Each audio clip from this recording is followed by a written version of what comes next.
अस्सलाम वालेकुम, सफ़ी न्यूज़ में खुशामदीद। रियाज में 19 गैर मुल्की गिरफ्तार। इसके अलावा डिलीवरी ड्राइवर्स के लिए यूनिफॉर्म, सऊदी मरूर और इज्तिमाई झगड़ा समेत अहम खबरें सऊदी अरब से आपके साथ शेयर करेंगे। वीडियो को पूरा ज़रूर देखें।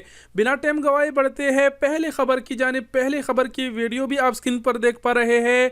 रियाज में शहरा पर इज्तिमाई झगड़ा हुआ जिसकी वीडियो वायरल हुई, जिसका रियाज पुलिस ने नोटिस लेते हुए इज्तिमाई झगड़े में मुलव्विस 6 अपराध को गिरफ्तार कर लिया है और इनको criminal investigation and research department के हवाले कर दिया है। इज्तिमाई झगड़े पर मुश्तमिल अकेले ये वीडियो नहीं, और भी गिरफ्तारियां हुई है। वीडियो आप स्क्रीन पर देख पा रहे हैं। इन दिनों बहुत सारी वीडियोस जो है वो इज्तिमाई झगड़े पर मुश्तमिल मौसूल हुई है। पता नहीं इन दिनों लोगों को हुआ क्या है जो इतना ज्यादा लड़ रहे हैं। खैर, एक खबर ये थी, बढ़ते हैं अगले खबर की जानिब। अगला खबर है रियाज में 19 गैर मुल्की गिरफ्तार। इस हवाले से रियाज में ट्रैफिक ब्लॉक करने पर 19 गैर मुल्की दरअसल गिरफ्तार हुए हैं। रियाज में बिला इजाज़त कार रैली निकालने और ट्रैफिक में खलल डालने पर 19 गैर मुल्कियों को गिरफ्तार किया गया है। रियाज पुलिस के तर्जुमान ने कहा कि रैली की वीडियो सोशल मीडिया पर वायरल थी, जिसकी वजह से ट्रैफिक जाम हो गया और आम लोगों को इससे काफ़ी दुश्वारी का सामना करना पड़ा।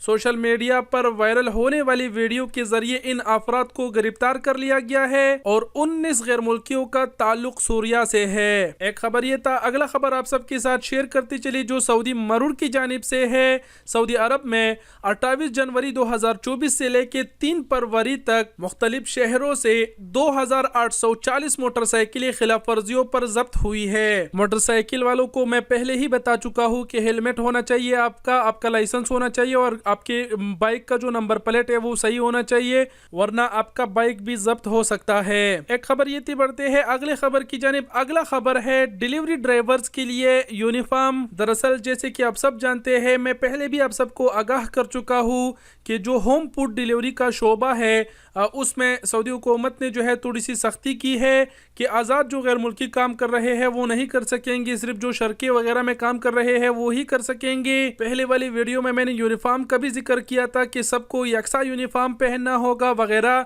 तो अभी जो है ट्रांसपोर्ट अथॉरिटी ने होम फूड डिलीवरी में काम करने वालों की जो यूनिफॉर्म की ज़वाबत है वो जारी की है। स्क्रीन पर आप देख पा रहे हैं कुछ इस किस्म का उनका जो है वो यूनिफॉर्म होगा। टी शर्ट के पीछे जिस कंपनी में वो काम कर रहा है, अंगर स्टेशन वगैरह, तो उस कंपनी का लोगो होगा। दरअसल ड्राइवर्स को 3 कैटेगरीज में जो है वो तकसीम किया गया है। हर कैटेगरी के लिए अलहदा रंग की यूनिफॉर्म महसूस है। बाकी मुझे लगता है कि इस पे मुझे ज्यादा बात नहीं करना चाहिए, क्योंकि जो ड्राइवर्स है जो डिलीवरी का काम करते हैं वो जिस कंपनी में काम कर रहे हैं वो ही उनको ये यूनिफॉर्म बना के देंगे। बहरहाल मैंने आपको आगाह किया कि जो यूनिफॉर्म है उसकी जो ज़वाबत है वो ट्रांसपोर्ट अथॉरिटी ने जारी कर दिया है। एक और बात बताते चलूं कि पहले भी एक भाई ने मुझसे मशवरा लिया कि मुझे अपना बाइक वगैरह लेना है, इन फूड डिलीवरी में लगाना है वगैरह, तो लूँ की नहीं। तो मैंने उनको मशवरा दिया कि भाई अभी ना लो, क्योंकि जो अभी होम फूड डिलीवरी का काम है, जो शोबा है, इसमें सऊदी हुकूमत की जानिब से थोड़ी सी सख्ती किया जा रहा है। आज़ाद लोग इसमें काम नहीं कर पाएंगे, सिर्फ वही लोग काम कर सकेंगे जो किसी कंपनी के थ्रू उसमें काम कर रहा है या फिर वो जो कंपनी है उसी में कपालत पर है और काम कर रहा है। ठीक हो गया, और कुछ कहने की जरूरत नहीं। वीडियो देखने का बहुत शुक्रिया। अपना बहुत सारा ख्याल रखिएगा। अल्लाह हाफिज।